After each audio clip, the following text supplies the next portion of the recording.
Thank you so much for being with us today. It means the world for us at NDTV to be having these meaningful conversations. We keep talking about India's economic growth, India's trajectory to becoming a truly developed nation.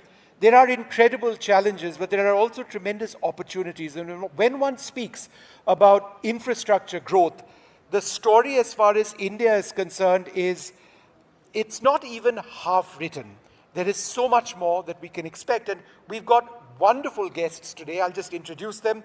Ashwani Gupta is CEO of Adani Ports and Special Economic Zone Limited. Thank you very much, sir, for being with us. Anup Sahai is Head of Corporate Strategy and Special Initiatives at Larsen and Toubro. Malanna Sasalu is CEO of Provident Housing Limited. And Rumjum Chatterjee is co-founder and managing trustee of the InfraVision Foundation. Thank you all very much for being with us. Mr. Gupta, let me come to you first. Inasmuch as we will be talking about the India story and infrastructure, it fascinates me that the Adani Group looks so much at the entire Asia-Pacific region, one among many regions, when it comes to ports. And that's something that you deal with personally. Even if you go beyond our region to Haifa, then in our region to Tanzania, if you look at Sri Lanka, quite besides ports in our own country, it fulfills a larger geostrategic goal that is linked to the India growth story. How? First of all, thank you for the invitation to be part of this distinguished panel. I'm just thrilled to join this conversation. Let me start with the India growth story in a sustainable planet. We believe in the $10 trillion economy. Where it will come from, the trade is at the core of it. What about trade? When we talk about focus on infrastructure, on energy, on industrialization, all talks about trade. Now, if you look at our figures, 95% of the trade last year was done by maritime, which is 68% of the value of all India. Then this is very clear that more and more efficient and effective trade, not only in India, but globally, is going to contribute to this 10 trillion economy. Now, when we look back a couple of thousand years before, what were the traditional and historical trade routes? They were all about India, East Africa, North Africa, Middle East, and Southeast Asia. I think time has come when these trades will be revitalized to bring the growth in India, not only for India, but from all these global trade routes. Yeah. And that's why we are not only focusing on India, which is one of the greatest growth factor, but also focusing on East Africa, North Africa, Middle East, and Southeast Asia. Right, and I just wanted to come across to you, Mr. Sasalu. When we talk about sustainable growth, obviously, the demand for growth in our country, whether it's urban growth, growth in rural centers, all of that is critical, but we have to keep an eye out on the environment. We have to ensure that our growth is not just equitable, but it is also environment friendly. Greenhouse emissions is a huge concern.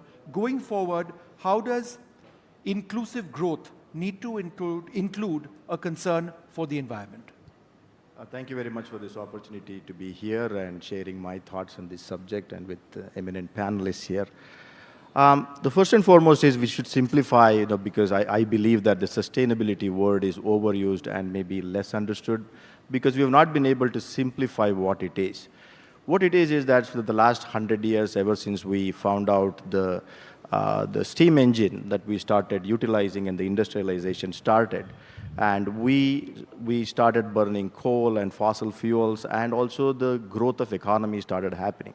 In all of this one, if you really look at it, human beings are the only species wherein we are able to not only consume something, we are able to go and keep it for tomorrow, day after, and 200 years, 300 years, 400 years. Which means that we overuse the environment. That means we took a lot from the environment and not actually going and replenishing and giving it back. And that's the sustainability.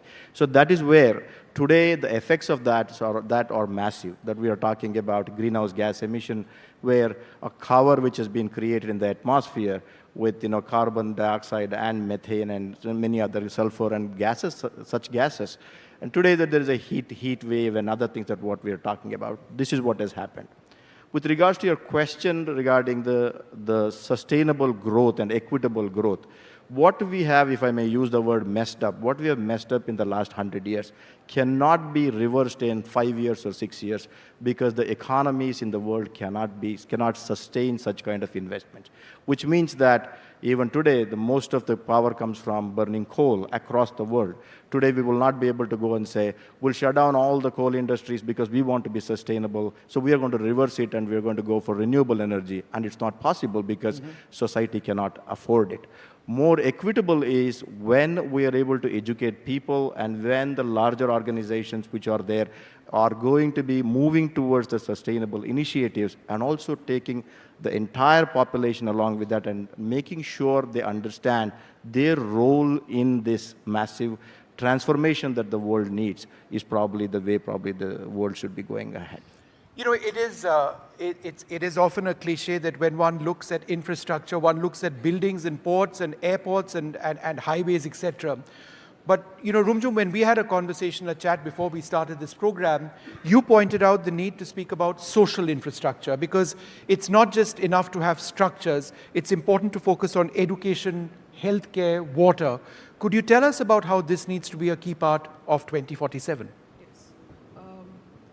Vishnu, I think we've made significant progress in terms of core infrastructure sectors in the last few years, and we're very proud of that.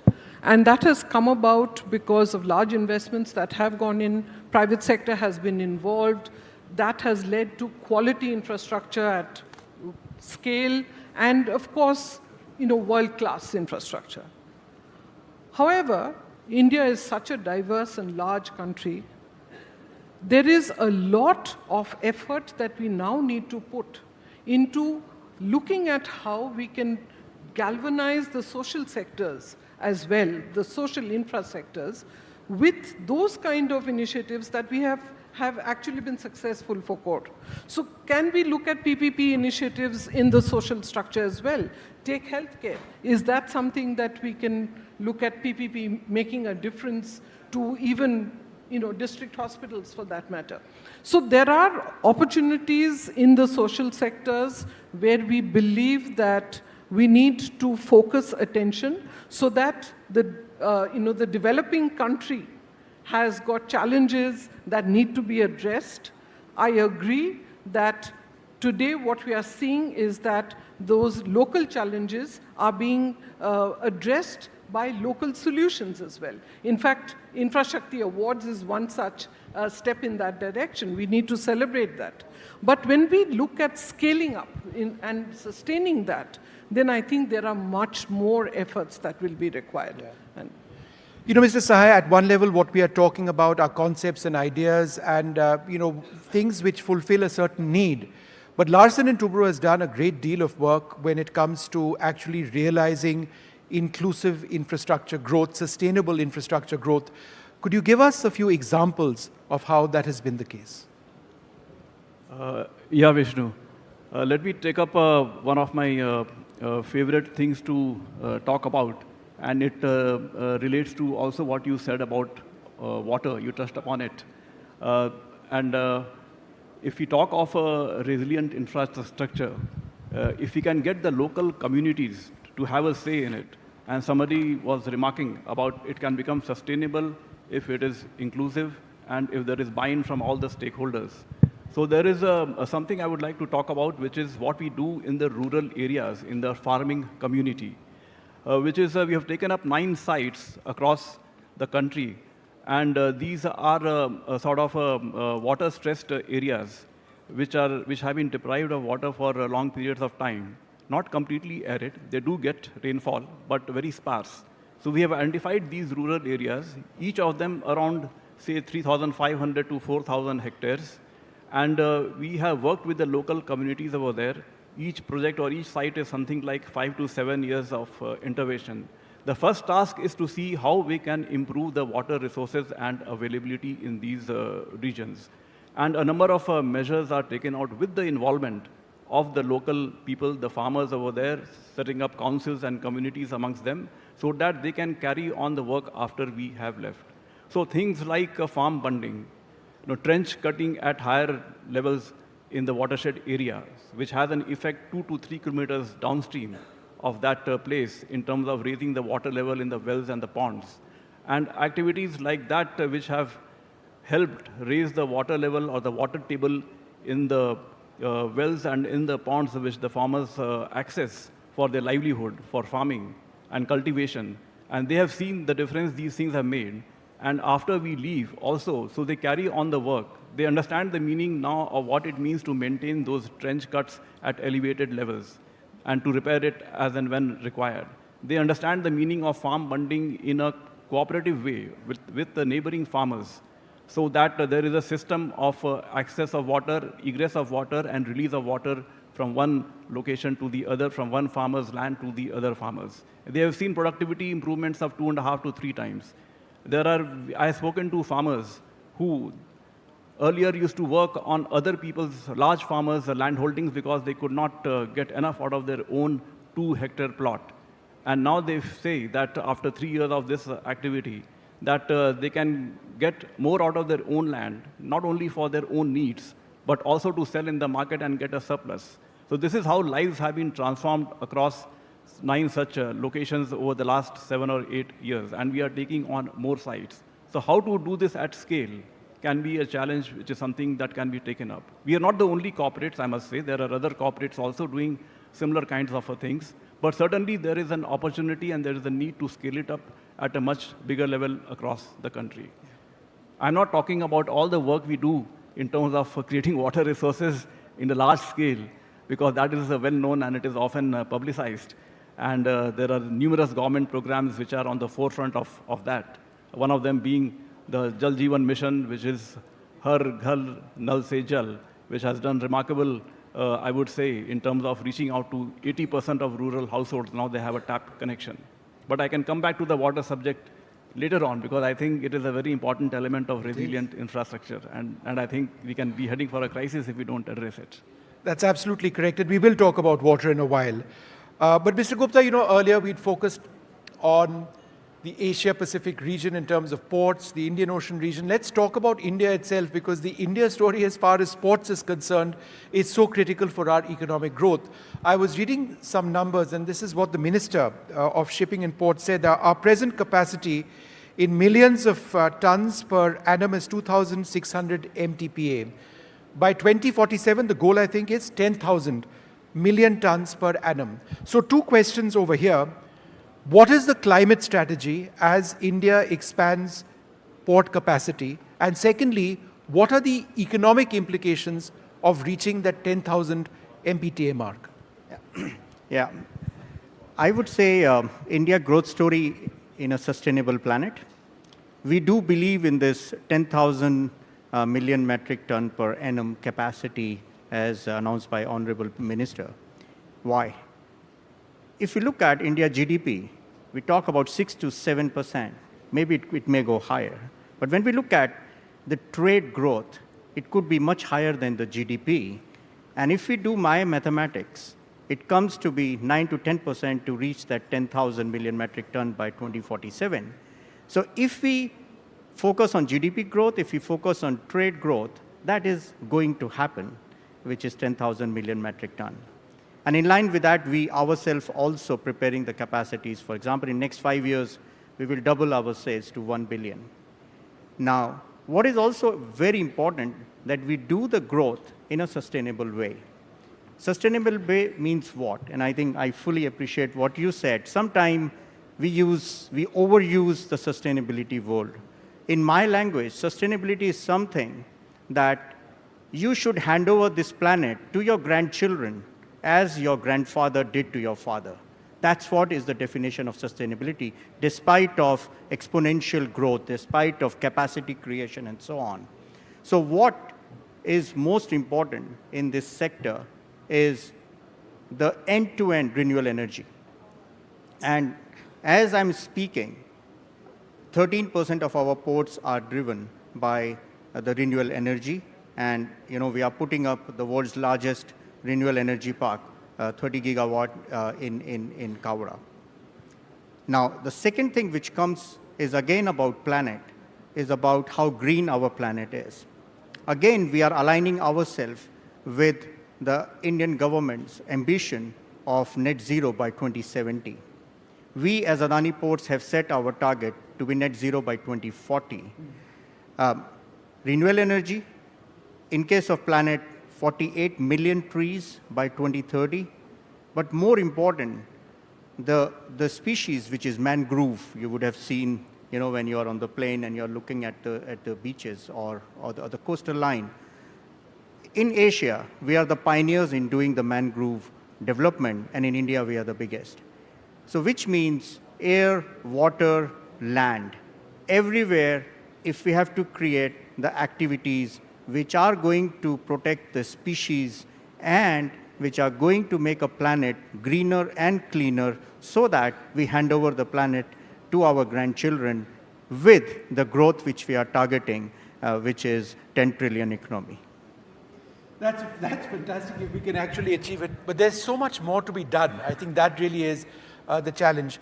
Mr. Sasalu, when one speaks about real estate development in the country, the first thing that comes to my mind are urban spaces where builders come in, destroy old buildings, create these concrete structures, and there is no concept or thinking about how that needs to be sustainable or environmentally friendly. Now, that's obviously something that cannot be the way forward. It's not an option. It's just something that has to be done. How? Yeah, so let's talk about, the people don't take real estate developers too seriously. They think that, they're there to make money and ruin the entire environment and so on and so forth. And I think that there is too much credit given to us which we don't deserve, right, for whatever has gone wrong. Basically, let's understand this, that 7% of the total GDP comes from only residential development in this country, right? So, which means that it's around roughly $500 billion of GDP comes from the housing, which it employs one of the largest employment creator is the housing industry in this country. So there are more than 120 cities with a population of 5 lakhs or more. Yeah. And then we have around 60 cities which have a population of more than 10 lakhs, million people. 7 cities have a population in excess of 7 million or more, 70 lakhs or more. So when we talk about sustainability, when usage of resources means where does the usage happen? Usage happens in the place where people are living. So people are living and the urbanization is at its fastest trajectory that you can think of.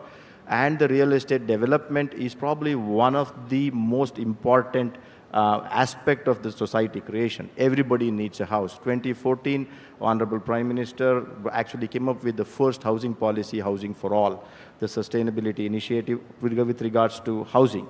That Housing for All and Pradhan Mantri Awas Yojana was brought in, and several private people also participated in it, and also there is a government initiative which put so many people, homeless people, into homes across the country. With regards to us ruining the real estate developers, ruining the environment, let's understand that we operate under the guidance of what we call the master plans that have been created in all the cities. We operate in 7 cities. Unfortunately, we are not in Delhi, Bangalore, Hyderabad, Cochin, Chennai, Goa, Pune, Hyderabad and Mumbai. These are the cities where we are operating in. So we are doing a 5 acres property or a 50 acres property, and our powers do not go beyond those 5 acres or 15 acres or whatever it is. There is no way that we can go to a public road and say, I'm going to improve this road. By touching that road means that you have actually broken a rule or two. So it is just that within that infrastructure that is provided is where we participate. It is not a blame game. And I think, there is a lot of emphasis that should be given towards the urban development in the country. When we are creating the master plans, it should be comprehensive. And most of the development plans are called comprehensive development plan. Sometimes we might not have really given too much of importance to the word comprehensive itself. Because when people are living, people use electricity, people use water, people generate waste, yes. And people want to travel, and people need the shopping, and people need a lot of infrastructure that is required to be doing that, and all of those things should be taken into consideration. So we are only developing within the guidelines that is provided by this thing in the amount of constraints that we operate, and I believe that real estate developers must be celebrated rather than being yes, being criticized is what I think. Rumjum, people's choices and people's voices. We don't talk about this enough at all when one speaks about infrastructure growth. And the reason it is important to have inclusive growth is because we aren't one homogeneous society, we are a deeply heterogeneous society. But these are just words that I'm saying. How does one have inclusion when it comes to a vision, whether it's real estate, whether it's highways, whether it's buildings, or anything else which involves the voices of diverse people? Absolutely. Vishnu, I think the important thing is that we don't listen to people's needs enough. Infrastructure is meant to improve the quality of life of our citizens. But we cannot assume that infrastructure will be made and they will have to live and operate within that. We need to understand what infrastructure is required for them, how they would like it, and wherever this has been used, this concept has been used, we've seen fantastic results, all of which are sustainable, because people know what they need, they want, how to get that, and how to operate that so that it benefits them. I think Mr. Sahai was talking about the water example. I'll give you another example of the change that we've seen when it comes to sanitation. The entire Swachh Bharat program was actually developed on the basis of the fact that if people own the entire program and know what change they want, then they will take ownership of that.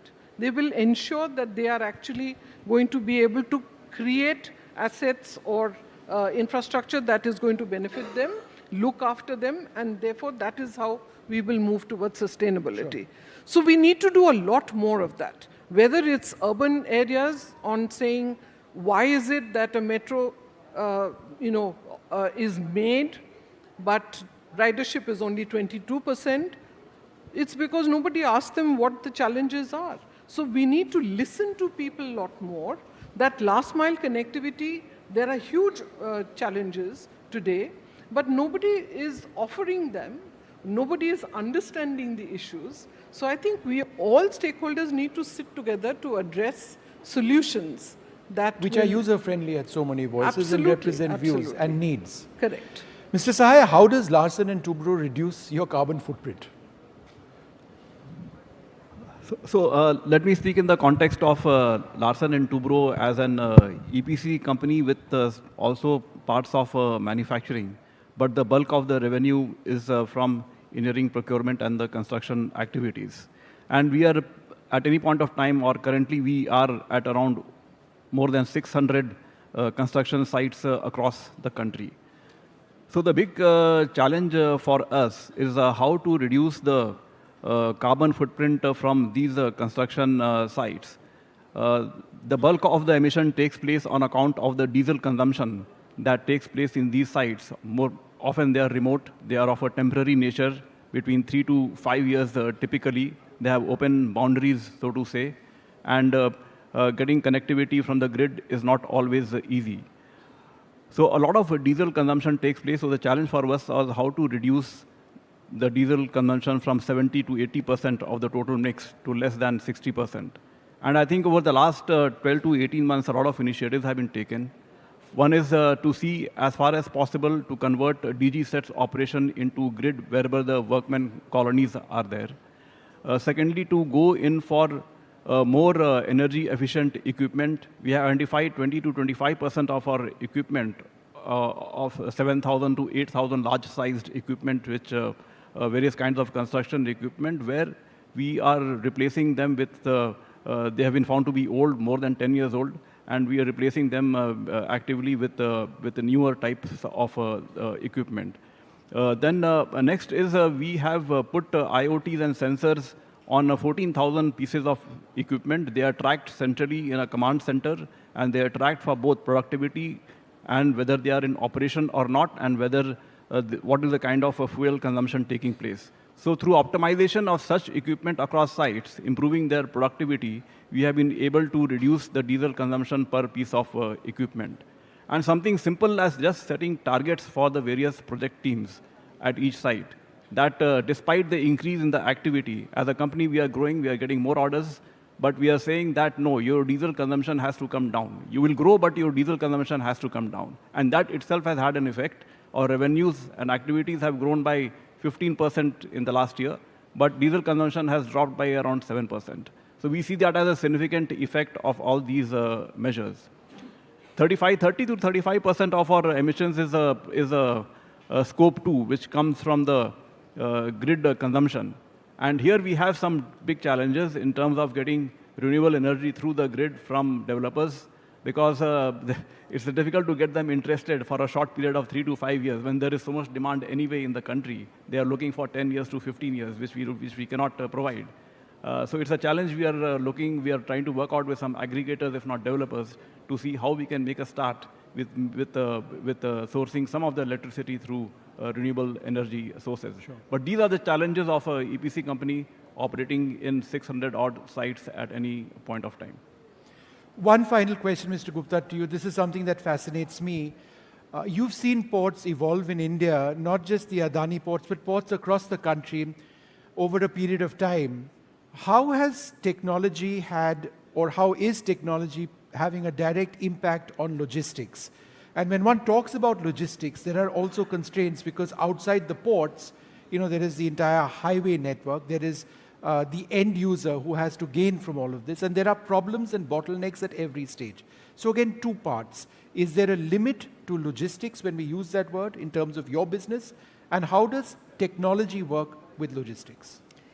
Yeah, I would say that if I simply define what is logistics and what we expect from logistics, logistics is a way to connect all the growth potential spots across the globe, which means more efficient and more effective logistics is, which means the more competitive solution our customers can get, hence contributing to the trade growth. Now, when I look at all the touch points of the logistics, we talk about vessels, we talk about ports, we talk about warehouses, we talk about yards, we talk about railways, we talk about trucks. Every part is the integral thing of the logistics. Today, when I compare, and this is what the target which India should take and India has taken, to reduce the logistics cost by 5 points. We are 5 points uncompetitive as compared to other best-in-class logistics cost in the world. Imagine if that 5 points goes down, how much effective we will be in the whole world. And why are we above the world standard? So the first thing is, do we have a seamless connectivity between all the models of transport? Are we, just before ma'am talked about it, are we really talking about infrastructure in isolation, or we are talking about infrastructure which is well connected, and that brings the quality of life to the consumer from end to end? So I think the challenge, so let me put it, the opportunity which we have is, thanks to all the policies and the focus of the government on the logistics, is bringing a lot of good things, whether we talk about dedicated freight corridors, whether we talk about multimodal logistic parks, whether we talk about, the railway feeders, we talk about warehousing. I mean, everywhere we talk about, there's a special focus on logistics, because we all have realized if we really want to be competitive in the world, we need to work on our logistics cost. When it comes to maritime vessels, in 1 decade, we have reduced by 1/10. For example, a turnaround time for a vessel 10 years before was 7 days, now it is just 0.7. This has brought efficiency to the system. How we could do that, it is because of the technology platform. So when I talk about if we have to connect the dots of each and every infrastructure which is influencing the trade, the technology platform is the only solution. Technology is an enabler to connect everything. And I think the way we are seeing e-commerce today, how many packets we receive at our home every morning, which is totally different than what it was 5 years before. Let's talk about that logistics, which will be end-to-end seamless. Yeah. Well, a wonderful start, I would hope, to many more conversations today for this program. And I think this really sets the table for what we were trying to do, which is to look at infrastructure and infrastructure growth from a holistic standpoint. You know, we've looked at it from the standpoint of diversity, different voices. We've looked at it from the standpoint of technology. We've looked at it from the standpoint of carbon emissions. And we've looked at it from the standpoint of India, the macro geostrategic picture as well.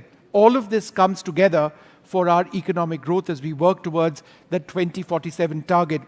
But there is no doubt that there are fundamental challenges which lie ahead. We'll continue having these conversations to identify those and think through solutions. Thank you all very much for this first session. Can I invite you all for a group photograph as we move ahead with our programming?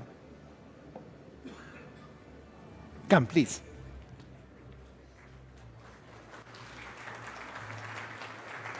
Should I now go on stage? Wait. Come.